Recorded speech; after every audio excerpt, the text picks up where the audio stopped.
Assalamualaikum warahmatullahi wabarakatuh. Berjumpa lagi dengan Ibu di pelajaran PPKN. Oke, untuk pertemuan yang kedua ini kita masih membahas tentang peranan pers di Indonesia.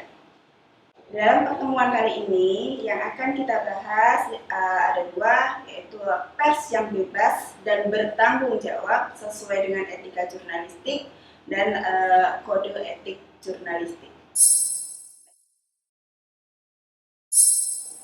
Oke, yang pertama adalah pers yang bebas dan bertanggung jawab ya sesuai dengan etika jurnalistik.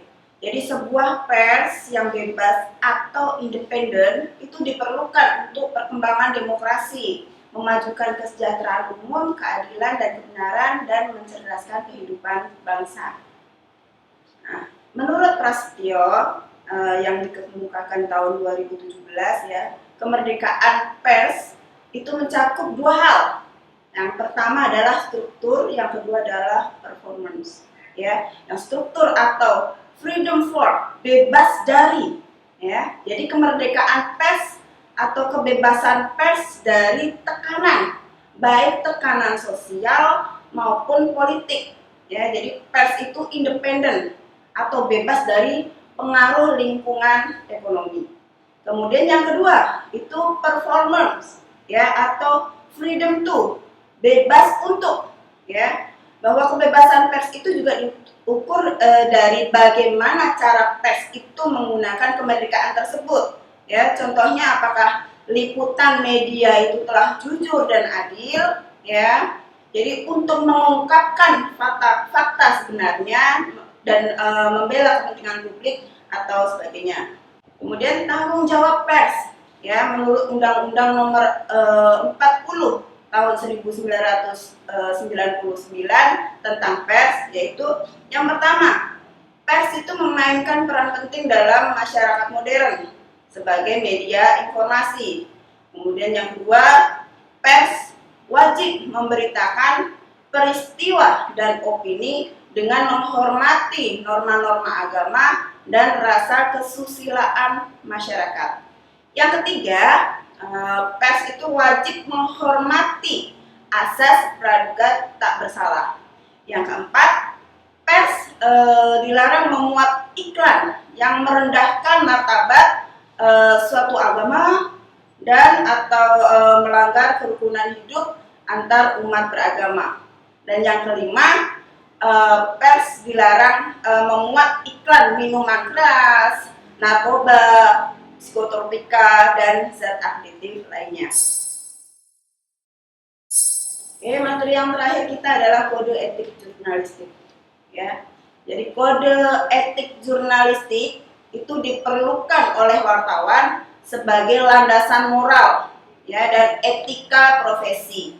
Jadi kode etik jurnalistik itu menjadi pedoman operasional wartawan untuk menjaga kepercayaan publik dan menegakkan integritas serta profesionalisme.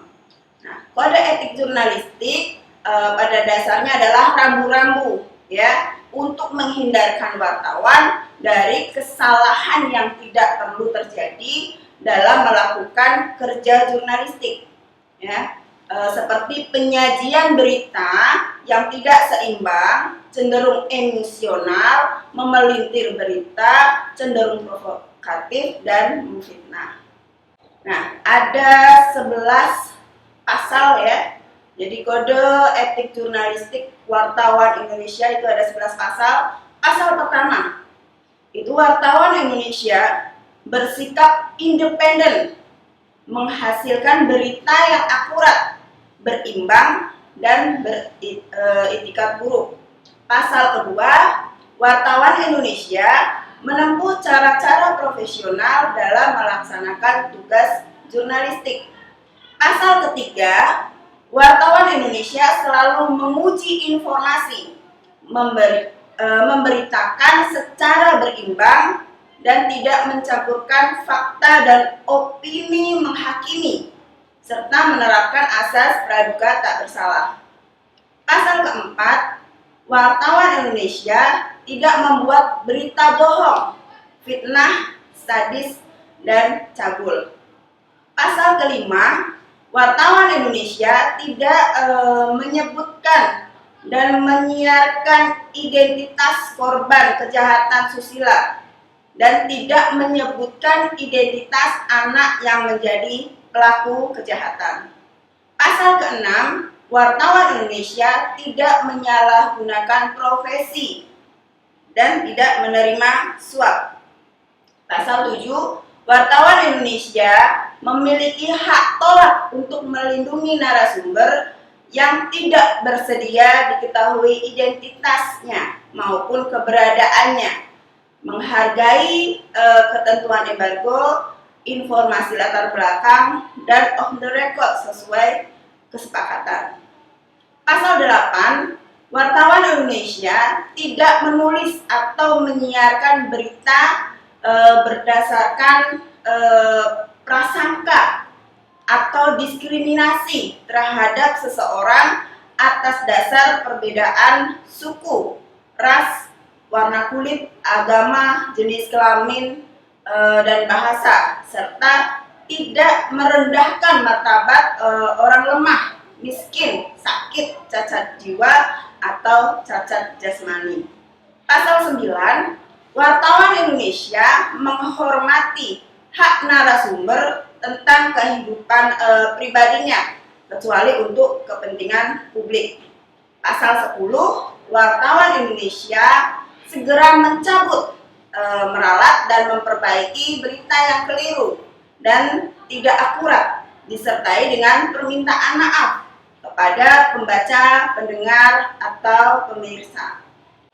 Kemudian pasal yang terakhir yaitu pasal 11, wartawan Indonesia melayani hak jawab dan hak koreksi secara proporsional. Sekian materi dari Ibu. Apabila ada salah Ibu mohon maaf. Wassalamualaikum warahmatullahi wabarakatuh.